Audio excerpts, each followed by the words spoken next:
El Sindicato Independiente Democrático de Trabajadores del Poder Judicial de la Ciudad de México presenta. Bienvenidos al Explícame. ¿Alguna vez te has sentido perdido entre términos legales complicados? ¿Te gustaría entender mejor tus derechos como ciudadano o cómo funcionan las leyes que nos rodean día a día? Estás en el lugar perfecto. En Explícame, nos dedicamos a desglosar el mundo del derecho con un lenguaje claro, sencillo y directo. Queremos que la justicia y las normas sean accesibles para todos, sin importar tu nivel de conocimiento previo. Aquí encontrarás explicaciones fáciles de entender sobre temas legales que te afectan, consejos prácticos y respuestas a esas dudas que siempre has tenido.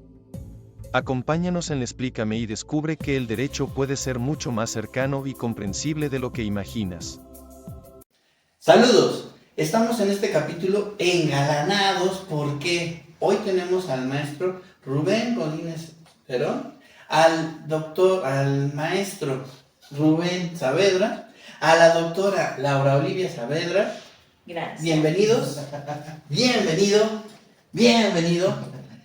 En esta su casa, en este capítulo que vamos a hablar de la ejecución de sanciones en materia penal, tenemos el placer de tener a muchos muy de calibre excepcional en materia penal, y qué mejor que ya les hemos pedido que pregunten, ya igual ya salió la respuesta de el vendedor de tacos que sigue mandándole muchos saludos aquí al... Ya hemos comentado de las tortas. Sí, ya lo perdió el taquero, pero bueno. Qué mejor que igual que es su programa, para que ustedes estén enterados de lo que llega a ser el derecho, sus derechos, y que vean que el maestro el día de hoy nos va a venir a engalanar dando una forma desmenuzada lo que llega a ser, porque muchos piensan que ya se dicta la sentencia en materia penal y ¿qué pasa el calabozo? Ya no se ponen a ver que hay muchas aristas, hay muchas situaciones, hay desde formas de reparar el daño, formas de ir viendo que puede ser la pena corporal, o hay otros beneficios, que uno que es un civilista humilde, qué mejor que lo escuchemos del calibre de los que sí lo viven, caray. Muchas gracias. Bueno, antes que nada, tengan muy buena tarde todas y todos los que en este momento nos van a sintonizar. Gracias por la invitación, de veras estoy muy eternamente agradecido por haberme considerado para venir a hablar de ejecución penal, y creo que lo dice usted muy atinadamente, ¿no? Muchos piensan que con el dictado de una sentencia condenatoria pues se acaba en la materia penal, y no es así, no es así. Existe la ejecución de las penas, la instancia de ejecución penal, y aquí existe un órgano jurisdiccional que se especializa en ejecución de penas. El artículo 21 constitucional, precisamente en el párrafo tercero, habla de lo que es el juez de ejecución penal y de qué se encarga el juez de ejecución penal. Como su nombre lo dice, de ejecutar las penas, pero no solamente las penas, también medidas de seguridad, cuestiones relacionadas con el internamiento. Toda persona que está privada de la libertad, ya esté siendo procesado o sentenciado, es sujeto de ejecución penal, y esto es importante que lo sepan. Todas las personas que están en un penal purgando una pena, o reitero, en un procesamiento por prisión preventiva, tienen derechos, tienen obligaciones, y existe el juez de ejecución precisamente para tutelar esos derechos, salvaguardar también la ejecución de la sentencia condenatoria, que se ejecute en sus términos, tal y como lo estableció el juez de control, el juez de enjuiciamiento, y para verificar también que no se trastoquen los derechos de las personas privadas de la libertad. ¿A qué me refiero con esto? Si lo sancionan dentro del penal, por ejemplo, por haber cometido una falta disciplinaria, se puede recurrir esta resolución donde se le sanciona para que el juez de ejecución la analice, ¿no? Esa es una de las funciones, analice su legalidad, su ilegalidad. También para tutelar cuestiones relacionadas con la vida digna y segura en reclusión. ¿A qué me refiero con esto? Pues a lo mejor los privados de la libertad necesitan agua, necesitan alimento, viven en estado precario dentro de prisión, en hacinamiento, sobrepoblación, les faltan medicinas. Las cuestiones especiales que Exacto, necesitan las mujeres. así es, las mujeres privadas de la libertad, con niños dentro de prisión, niños y niñas dentro de prisión, las mujeres que están embarazadas, bueno, pueden hacer peticiones con motivo de la vida digna y segura en reclusión a las autoridades penitenciarias, pero si no les hace caso la autoridad penitenciaria a lo que están solicitando, pueden recurrir al juez de ejecución para que salvaguarde sus derechos. Maestro, una cuestión tan básica. Las mujeres que llegan a estar embarazadas y van a estar a punto de dar a luz, tienen beneficios y tienen protección para así que su bebé, así como para ellas. Sí, sí. Eso, cuestión básica. El reclusorio es una instancia diferente a lo que es el Poder Judicial, que ahorita estamos hablando. Sí. Ustedes, de los que tienen ese balón, juez de ejecución, que está velando y está atendiendo esas situaciones tan delicadas y tan apremiantes.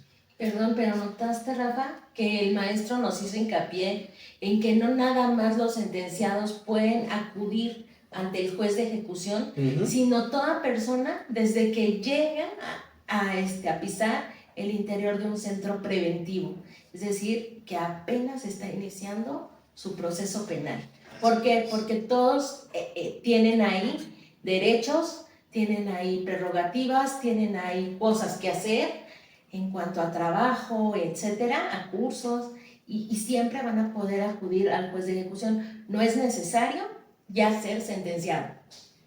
Así es algo muy importante porque el nombre dice la nomenclatura del juez es de ejecución penal, pero lo cierto es que no solamente ve penas, ve cuestiones relacionadas, como lo dice la doctora, con prisión preventiva de estas personas que se encuentran, pues ya sea por esta medida cautelar determinada por el juez de control, siendo sometidos a este internamiento temporal, ya que se analiza otra medida o se le dicta una sentencia absolutoria o una sentencia condenatoria, tal vez con derechos a figuras alternas, ¿no? Como sustitutivos de la pena de prisión o el beneficio de la suspensión condicional de la ejecución de las penas.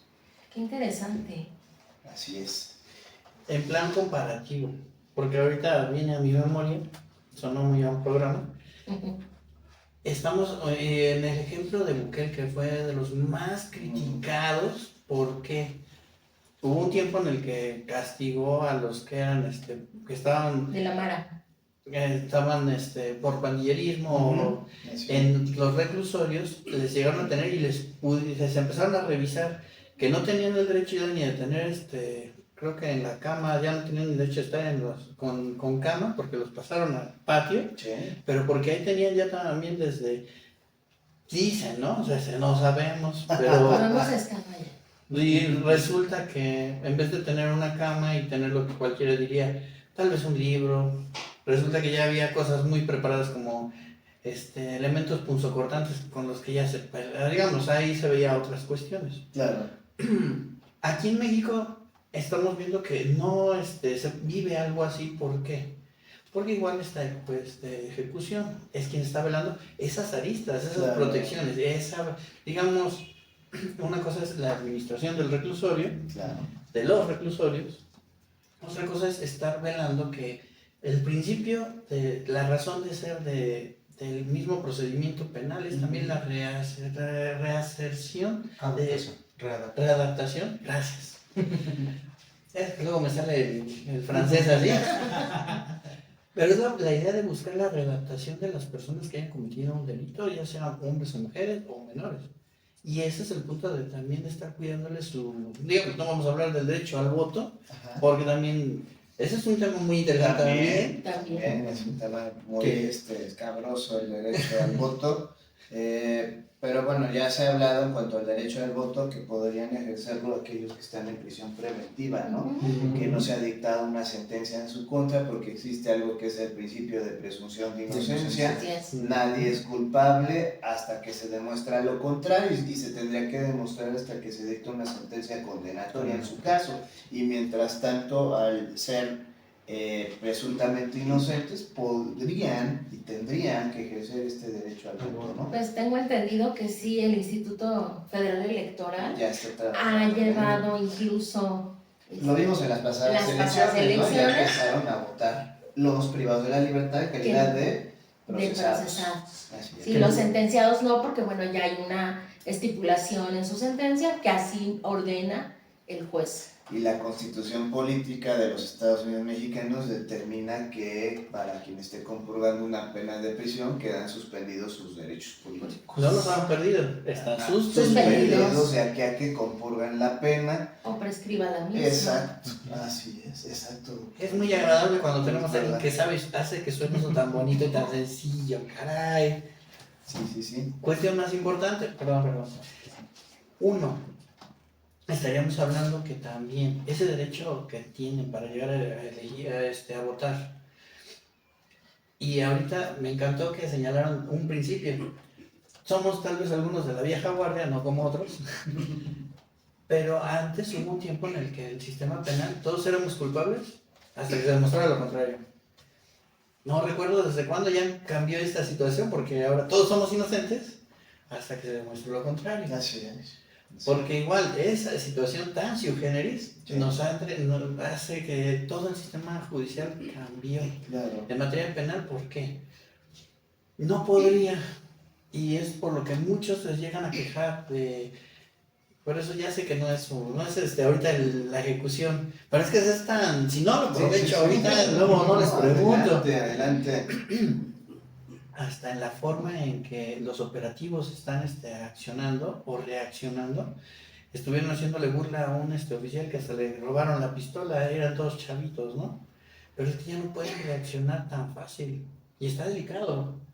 Y esa situación, ¿cómo ve o cómo puede ser el plan comparativo? Ahora la presunción de inocencia o la presunción de culpabilidad que teníamos. Claro. ¿Cuáles diferencias cree que si ahora en la ejecución se pueden ver que se aplican o en forma general?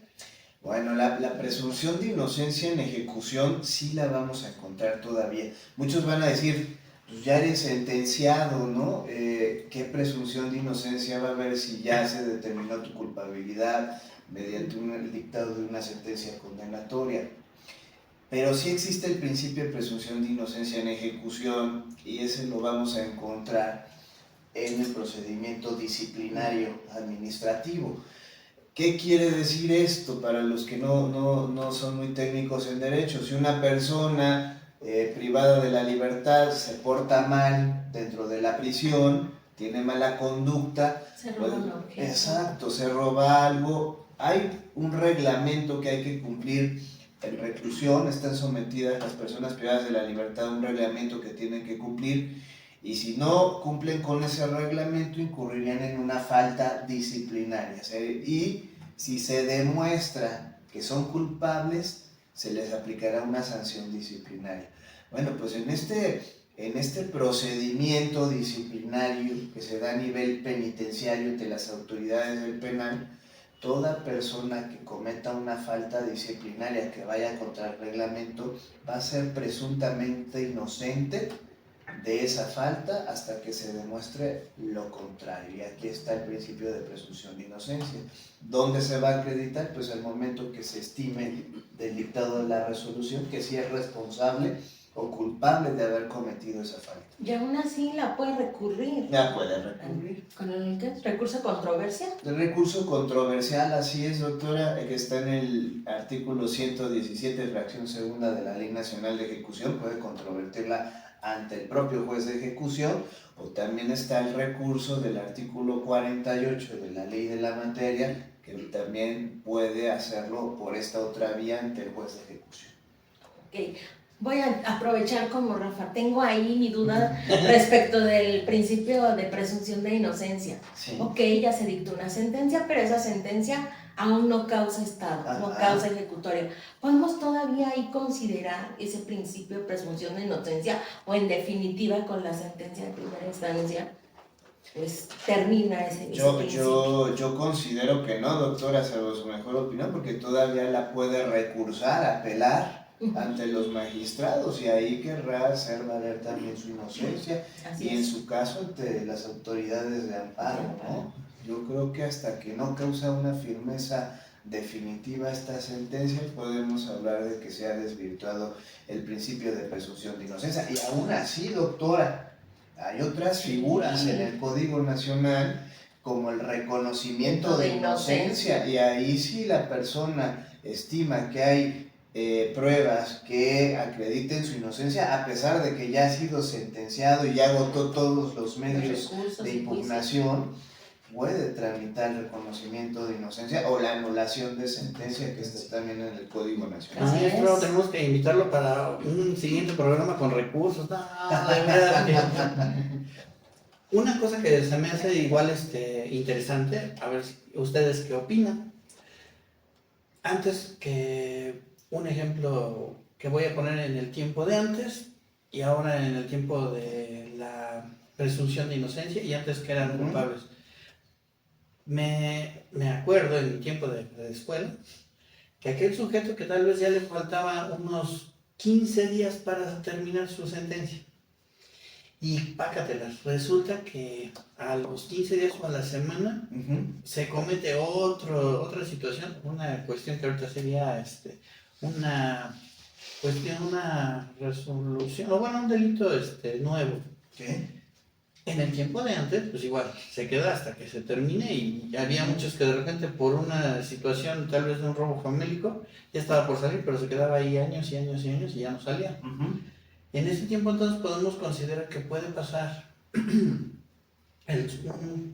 un sujeto ya hasta 15 días de salir o una semana de salir y resulta que hay un delito por el cual se tiene que igual hacer una investigación, pero entonces ya podría estar fuera.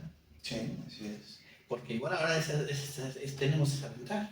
Sí. Esto es como decir, de las cosas buenas que ahorita se puede decir, ya de mínimo ya puede probar la libertad. Sí, y seguir en libertad su proceso, ¿no? Yo tengo una cuestión aquí, doctor, no sé si usted me puede ayudar. De alguna manera yo observo que muchas personas creen que el principio de presunción de inocencia nace a partir de la reforma de 2018 que viene a revolucionar nuestro sistema penal. Pero en mi mente está que a lo mejor no estaba tan claro y la gente no lo respetaba, sobre todo, por ejemplo, la cuestión de los medios de comunicación o el exhibir a una persona por parte de la... Claro que pasa eso en el otro lado del charco, aquí no. De las instituciones de no, nosotros somos procuración, de administración de justicia, de procuración de justicia, perdón, y que exhibían esos rostros o que decían esos nombres, etcétera. Pero en realidad el principio de presunción de inocencia creo que no es nuevo. Estaba en el código, como lo es la publicidad también. Claro. Estaban ahí, pero creo que no se les había dado el auge y el respeto que se merecen y no fue hasta esta reforma que pone como más prioritario los derechos humanos. Pero en realidad siempre ha estado ahí. Creo que desde los años 1800 que Beccaria nos hizo favor de regalar ese libro tan maravilloso, ahí quedó plasmado de una vez el principio de presunción de inocencia. Y creo que eso es importante que veamos, porque además creo que ahora, en los últimos días, sobre todo que hemos tenido casos muy relevantes, o por lo menos de medios, siento yo que los medios de comunicación han faltado mucho a ese principio de presunción de inocencia. Claro. Cuando hablamos de algún futbolista, cuando hablamos de, no sé, de algún... Bueno, no sé, podríamos estar hablando de un tiempo, perdón por arrebatarle la palabra, pero ¿qué tal si ahorita empezamos a ver que es un camino muy nuevo, pero si presuntamente son inocentes, porque igual del hecho y algo real que ha pasado, que medios de comunicación ya empiezan a estigmatizar, o ya empiezan ellos a prejuzgar, o ya empiezan a poner la camiseta de el sujeto que llegó a abusar de, y dicen, pues yo iba de testigo, ¿qué pasó? No, ni siquiera derecho de réplica podrían tener. Puede ser el tiempo, porque sería un guiño guiño, invitaríamos aquí a algunos mercantilistas o a algunos civilistas, porque puede ser motivo de demanda. Sí, El punto tan interesante, tan sui generis, porque hablando de daño moral o de demandas, hay algunos casos muy interesantes que el principio de inocencia no se ha llegado a cuidar. Los medios de comunicación realmente no han sido verdaderamente cuidadosos, respetuosos. Tal vez como hay una cuestión de tolerancia y la falta de que las personas dicen, bueno, hay gente que ni tiene tiempo de estar llegando a cuidar su fama, su reputación. Pero pongamos un ejemplo. Estoy hablando de un ejemplo, que a ver ustedes qué opinan. Lo que le pasó al futbolista Sague. Esa exhibición, si habría sido un lado de que Sague habría sido una mujer, pues habría sido pues la de Yoli Pies, más que severa con esa situación.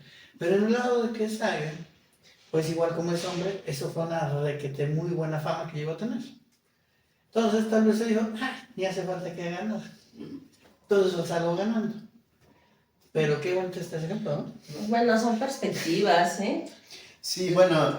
Estoy con maestros, tengo que aprovechar una pregunta sencilla. Yo coincido con la doctora, el principio de presunción de inocencia, pues por lo menos siempre se ha argumentado que ha estado presente en la Constitución. Lo que pasa es que no estaba textualmente invocado o referido. Incluso antes de la reforma de 2008 del nuevo sistema de justicia penal, los ministros justificaron, los ministros que integraban en ese entonces la Corte, hicieron un estudio de la Constitución Política de los Estados Unidos Mexicanos y decían que aunque no estuviera textualmente referido en la Constitución, sí se encontraba implícito y que se advertía del contenido de los numerales constitucionales que ahí estaba tácitamente impuesto el principio de presunción de inocencia.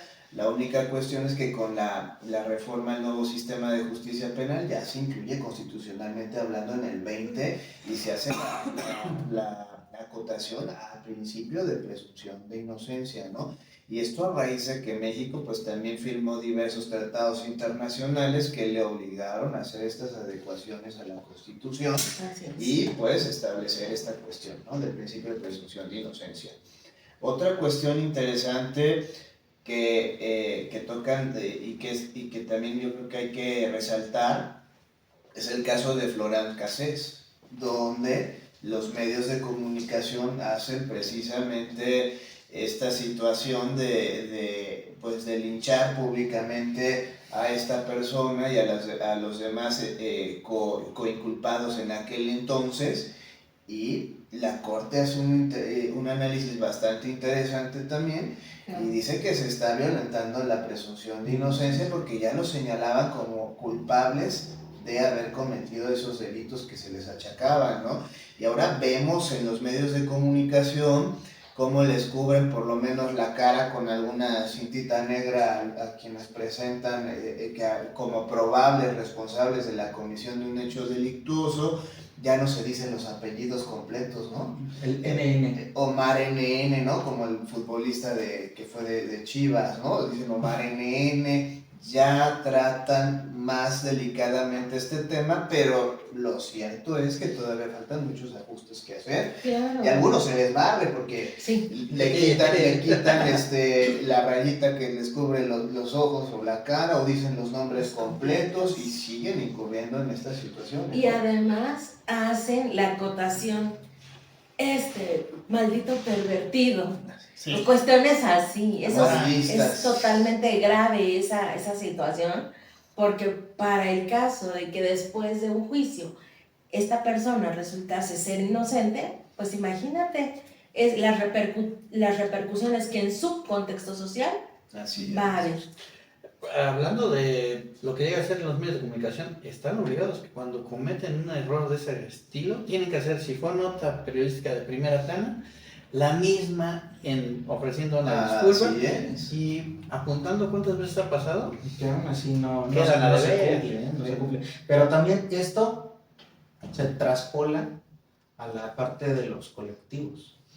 Que también es sumamente importante.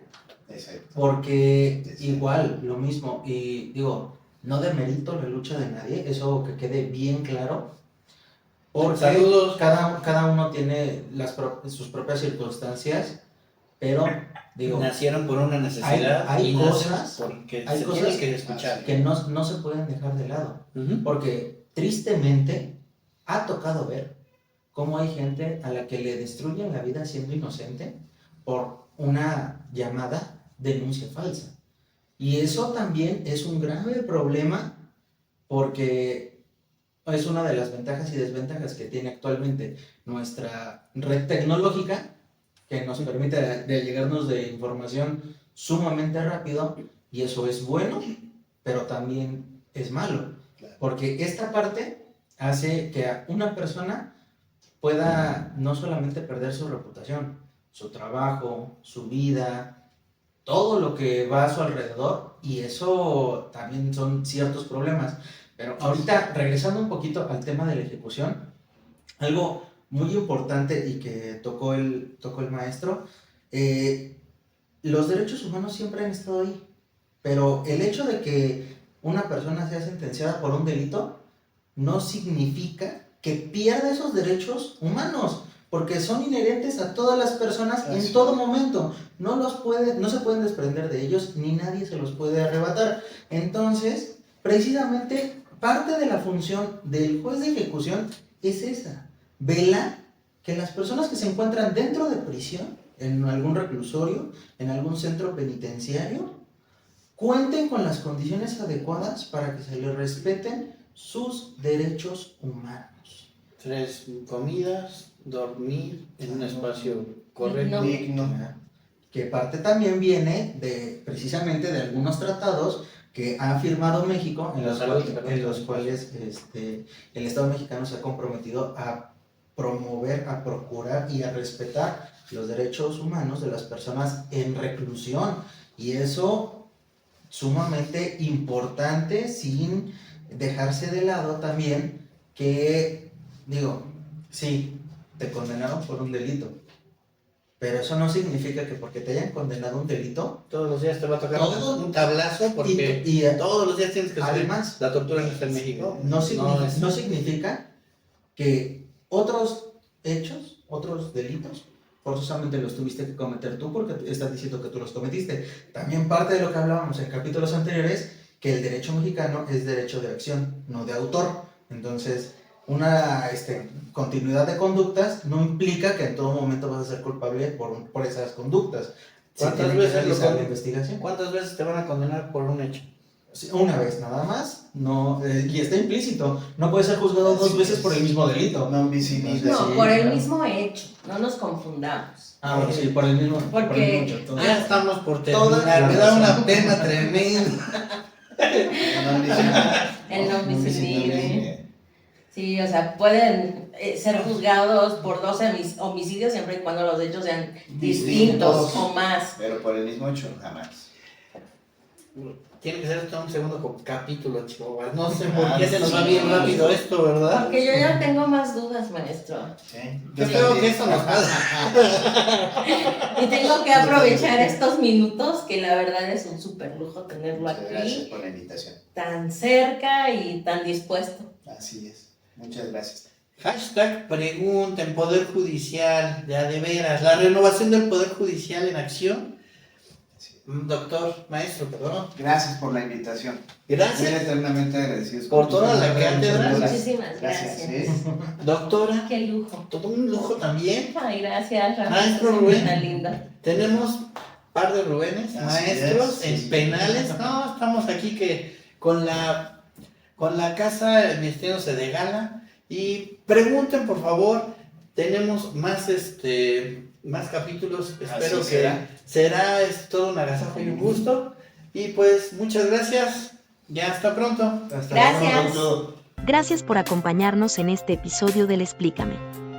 Si el contenido fue útil para ti, te invitamos a suscribirte al canal, activar las notificaciones y compartir este video con quienes les pueda interesar.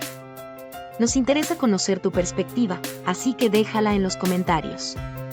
En Explícame, seguimos creciendo juntos, compartiendo ideas y aprendiendo en cada programa. Hasta la próxima.